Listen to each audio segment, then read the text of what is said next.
Bien, ¿qué tal? ¿Cómo están? Les damos la bienvenida a este espacio que hacemos a través de Instagram, en esta neoconversa, a través de las cuales podemos analizar el tema del día, conocer lo que está pasando y poder ver ahí en la voz de los expertos lo que está sucediendo en lo que pasa en estos momentos de pandemia. Una semana clave en la que además se ha llamado la atención ahí el rol que ha cumplido la oposición en esta dinámica que se ha generado en torno al trabajo con precisamente con el gobierno. Ahí lo vemos en pantalla, acomodándose ya. Nicolás, si podemos acercar un poquito más el teléfono para que te veas bien. Ahí, ¿qué Ahí, tal? perfecto. Nicolás Pérez, sociólogo y académico de la Universidad Central, además analista político. Nicolás, te convocamos el día de hoy porque estamos ahí atentos a lo que ocurre con el rol que ha cumplido la oposición y particularmente con el rol que ha cumplido la senadora Adriana Muñoz, una figura política que en el último tiempo ha adquirido gran relevancia con este liderazgo que obtuvo ahí a través de la presidencia del Senado, bien digo, y que en el último periodo ha liderado también ahí una suerte de reunión que se está generando ahí para poder incluso entrevistar a algunos ministros, como es el caso de Hacienda, Interior y Salud, en un contexto de pandemia. Entonces, por eso mismo queremos saber, Claro, cómo, desde tu experiencia, desde tus conocimientos, Nicolás, evalúas este actual que está tomando ahí la oposición encabezada por Adriana Muñoz en esta situación tan compleja que vivimos como país. ¿Es el momento adecuado para hacer este tipo de instancias? ¿Corresponde ahí, Nicolás?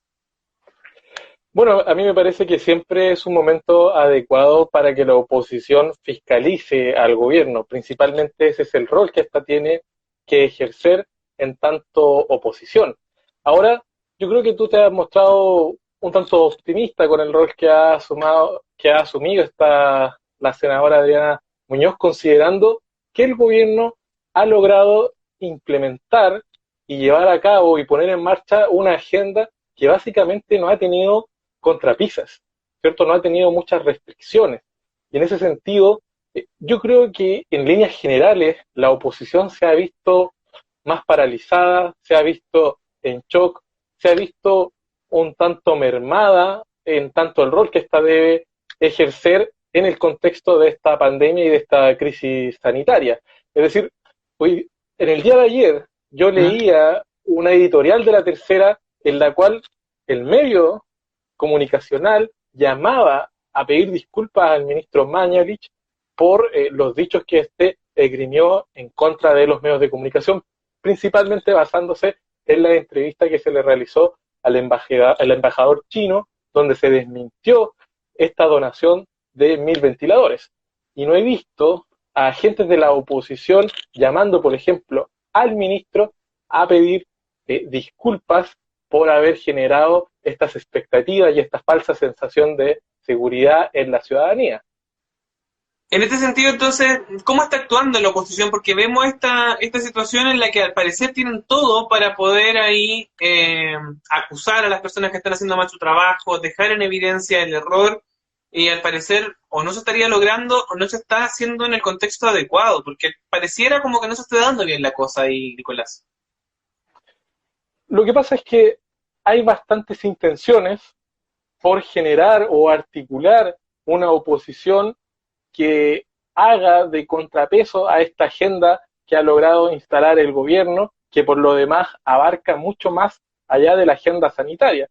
Es decir, lo que está pasando, por ejemplo, en el ámbito de lo laboral, la situación de precarización laboral por la cual están atravesando los trabajadores, los más de 300.000 despidos, por ejemplo, Uh es -huh. parte evidentemente de un paquete de reformas con los cuales el gobierno intenta además instalar una agenda de gobierno que Uh -huh. estaba previamente a la que se logró modificar durante las movilizaciones del 18 de abril. Es decir, están tratando de retornar al programa de gobierno de Sebastián Piñera. Y en ese sentido, la oposición se ha mostrado sorprendida, no logra articular una fuerza opositora que le permita, además de fiscalizar, generar alternativas de política pública a lo que ha estado planteando el gobierno. En ese sentido, en el contexto de la crisis sanitaria actual, a mí me parece que una acusación constitucional evidentemente sería más contraproducente que un aporte para la fiscalización de las autoridades. Pero que tú no hagas una acusación constitucional no quiere decir que no actúes como oposición, que no renuncies al rol que debes asumir, que es de fiscalizar y de generar alternativas de política pública. En ese sentido, entonces, ¿qué es lo que tiene que hacer la oposición para hacer una oposición realmente que sea fuerte al gobierno y que, en definitiva, ofrezca y evidencie ahí parte del trabajo que debería realizar en ese rol? Sin lugar a dudas, lo que debería hacer la oposición es, en primer lugar, articularse, es decir, que no pase lo que sucedió cuando se pierde la mesa directiva de la Cámara de Diputados, fiscalizar todos los actos del gobierno, generar ciertos hitos, ciertos hechos simbólicos que llamen y que inciten a la ciudadanía a confiar en que este gobierno tiene también un contrapeso en el Congreso, tiene un contrapeso en los distintos poderes del Estado que le permite también fiscalizarlo. La oposición debe fiscalizar y debe presentar alternativas de política pública. Y esto no lo va a realizar en tanto no actúe de forma coordinada, en tanto algunos movimientos y partidos políticos dentro de la oposición renuncien a parte de su identidad, ¿cierto? Que renuncien también a parte de su pluralidad política para aunar criterios que les permitan, evidentemente, actuar de forma más concertada y consistente frente a las políticas públicas que ha tendido a instaurar e instalar este gobierno. Nicolás, vemos que también se aproximan las nuevas elecciones, también se acercan las primarias presidenciales en el 2021, se acercan otro tipo de también de votaciones. En ese sentido, ¿qué es lo que debería hacer en ese aspecto fundamental la oposición? Porque pareciera que se están ahí todavía cuajando todavía los acuerdos, no hay todavía un relato construido en torno a lo que quieren hacer como oposición, pero al parecer están tanteando el terreno ahí, al menos desde mi impresión y desde muchos analistas también, de que se están como reacomodando las piezas para ver cómo van a jugar en este escenario post pandemia. ¿Es así o no? Bueno, sin lugar a dudas, está el próximo desafío de octubre, que es el plebiscito, evidentemente, y ese es uno de los primeros desafíos que va a asumir la oposición, y a la que evidentemente puede aprovechar como un hito político para aunar distintas voluntades.